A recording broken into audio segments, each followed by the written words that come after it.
रब ने उनके दिमाग से ये सोच ही निकाल दी, सर तो ले जाओ। ये सर वो है जो करबला से लेके दमिश्क तक, दमिश्क से लेके मदीना तक और मदीने के बाद लेके जन्नत में दाखिल होने तक ये बुलंदी का ही सर रहेगा।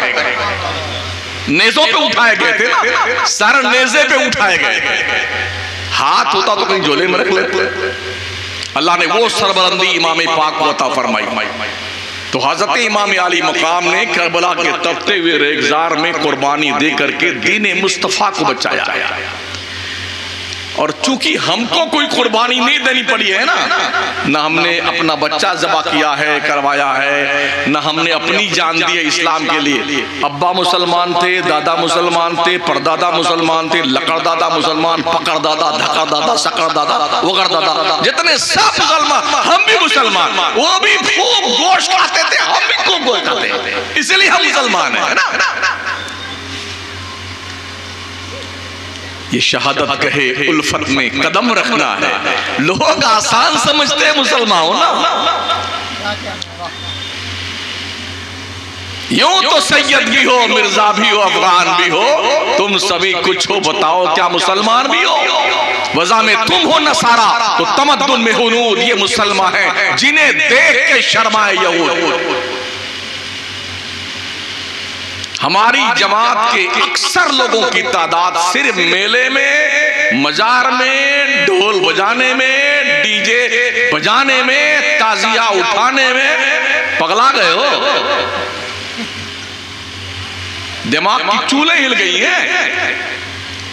मैं आपसे पूछना चाहता हूं, ताजिया क्यों उठाते हैं आप? कोई रीजन है आपके पास?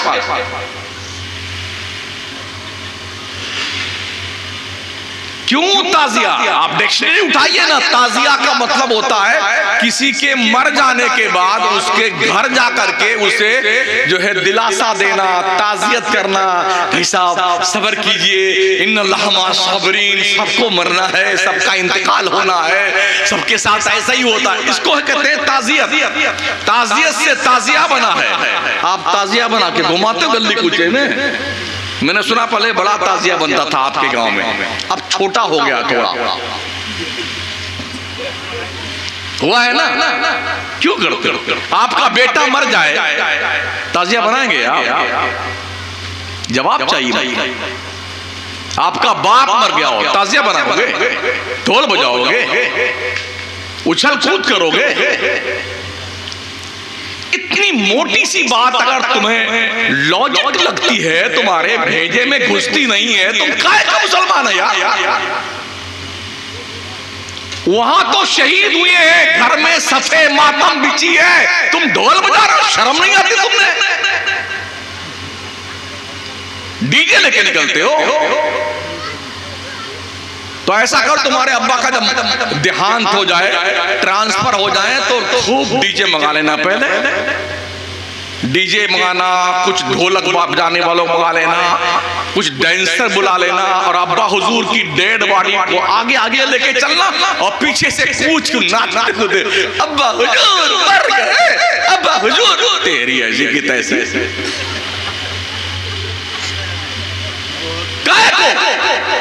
शहीद जिंदा होता है, जिंदा, और जिंदों की कोई ताजिया नहीं होती है। वला तक़ूलू लिमन युक़तलु फ़ी सबीलिल्लाहि अमवात बल अहयाउन वलाकिन ला तशऊरून। रब कदीर फरमाता है, जो अल्लाह की राह में कत्ल किए गए उन्हें मुर्दा मत कहना, वो जिंदा है। तुम्हें उनकी जिंदगी को समझने का शऊर नहीं है। ये तो कहने पे पाबंदी लगाई, और चौथे पारे में अल्लाह ने सोचने पे पाबंदी लगा दी। वला तहसबन्नल्लज़ीना कुतिलू फी सबीलिल्लाहि अमवाता बल अहयाउन इंदा रब्बिहिम युरज़क़ून।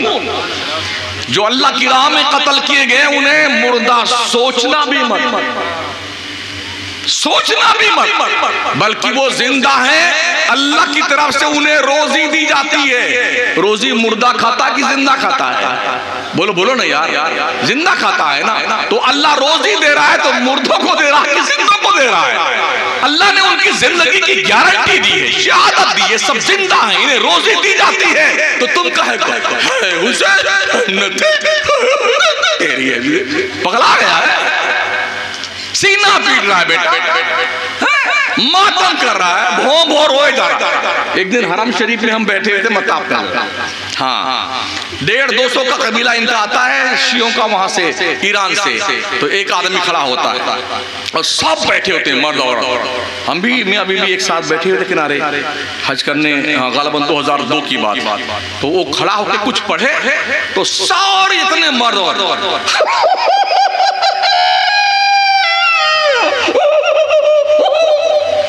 आधा घंटा तक यही करते रहे सब। अल्लाह की कसम जब चुप हुए, हम करीब में थे, जब उनकी आंखों देखा, मर्दों की आंख में कहीं पानी नहीं था, कहीं पानी नहीं था, बेशरम कहीं थे। आधा घंटा करने के बाद एक बूंद तो दिखना चाहिए था, मक्कारी।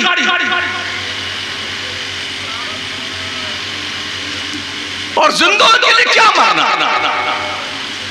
शहीद जब शहीद होते थे ना, तो जानते हो शहीद होते होते क्या कहते थे, काबा के रब की कसम में कामयाब हो गया। क्या जिंदगी यार, कि मौत को भी उस वक्त जो है पसीना आता था जब शहीद इंतकाल करता था। ये कैफियत थी उसकी। तो यार ओहो, कहीं 13 लाख का ताजिया बनता है, कहीं 16 लाख का बनता है, कहीं 18 लाख का बनता है, और 10वीं मुहर्रम को पटक पटक करके उसको शहीदी कर देते हैं। क्या बात है यार। एक इलाके में गए पिछले साल तकरीर करने हम अपने यूपी में, 18 लाख का ताजिया बनाया था। उसके मुंडी और बॉडी के बीच में जो ये गर्दन होती है ना लंबी सी, उस हिस्से में जो कलर चेंज होता था आधे घंटे में कई कलर, उस कलर को चेंज करने के लिए 4 लाख रुपया उसी पे वेटो लगाया था। हम जब पहुंचे नमाज पढ़ने के लिए मस्जिद में, तो देखा सर अलग, धड़ अलग है, टांगे अलग पड़ी हुई बाबा की, ताजिया बाबा की। मैंने कहा भाई साहब ये क्या है? ये वही 18 लाख के हैं जो बड़े इज्जत के साथ चौक पे रखे गए थे, गली में घुमाए गए थे, और आशा मलीदा लाके फातिहा दिलाए गए थे, अगरबत्ती सुलगा के धोनी दी गई थी। ये वही बाबा है जो उल्टे सुल्टे पड़े हुए हैं दरवाजे के सामने। बोले इससे मुसलमानों की शान जाहिर होती है। ओ पगलो, तुम्हारी शान जब जाहिर होगी, हर मुसलमान खुदा के दर में सजदा रेज होकर के सुभान रब्बियल आला का लाहूती नगमा पुकारे, फिर देख तेरा सर अल्लाह कितना बुलंद करता है। ताजिया उठाने से इस्लाम बुलंद होता है, ढोल बजाने से। बंद कर दो ये बकवास। इस खुराफात का इस्लामी कल्चर से कोई ताल्लुक नहीं। रसूल रहमत सल्लल्लाहु ताला अलैहि वसल्लम के अर्दवानो, कुछ लोग कहते हैं अरे हमारे अब्बा दादा परदादा से ये ताजिया हम रखते आए हैं, अगर नहीं रखेंगे तो, एक बार ऐसा सुना था हमारे दादा कहते थे भैंस मर गई, ताजिया नहीं रखा तो भैंस मर गई। मैं 40 साल से ताजिया के खिलाफ तकरीर कर रहा हूं, अब तक नहीं मरा हूं। मरा हूं, आपके सामने बैठा हूं। क्या कह रहे हैं? अच्छा, जिसको मौत आनी है ताजिया बाबा रोक लेंगे। कुल्लु नफ्सिन जायकातुल मौत।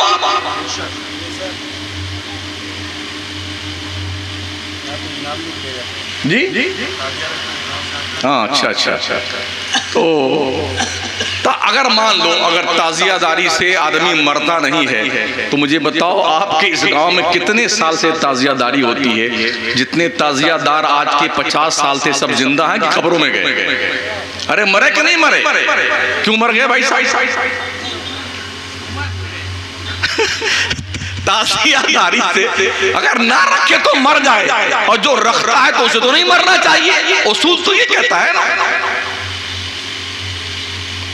इस हालत के दबीज पर्दे से अपने आप को बाहर निकालना।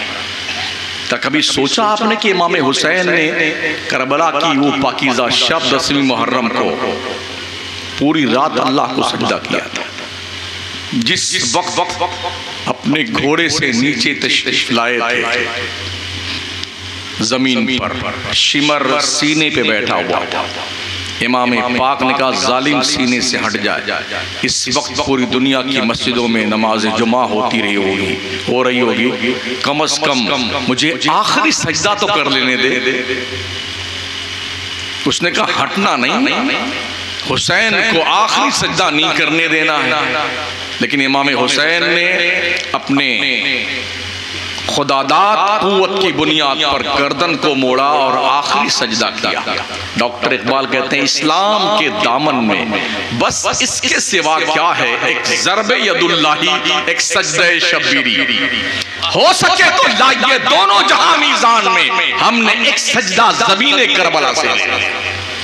पूरी दुनिया के मुसलमानों के सजदे तराजू के एक पल्ले में, करबला के शहीदों के दूल्हा आखिरी सजदा तराजू के एक पल्ले में। तो अल्लाह की इज्जत की कसम, इमाम हुसैन का सजदा सारे सजदों पे भारी। ये पैगाम दिया इमाम पाक ने करबला के मैदान में। अगर ये वक्त भी तुम्हारे ऊपर आए कि गर्दन के ऊपर तलवार रखी हो, फिर भी खुदा को सजदा करना मत भूलना।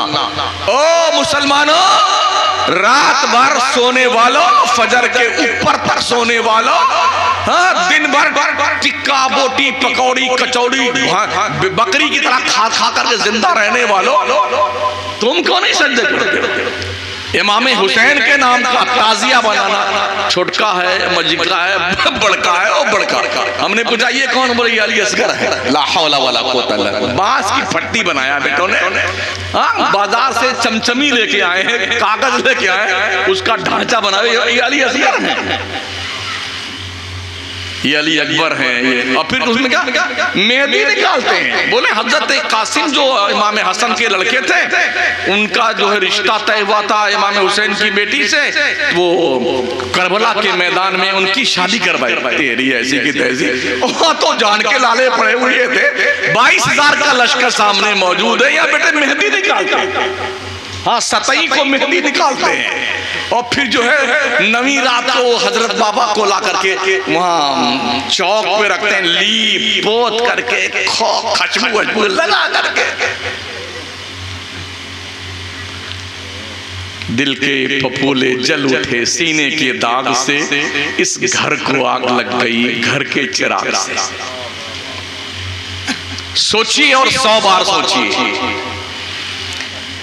दुनिया की पूरी कौमें आज आप पर टूट पड़ी हैं, आपके पास क्या लाए हैं अमल? फिलिस्तीन से लेके मुल्क शाम तक, मुल्क शाम से लेके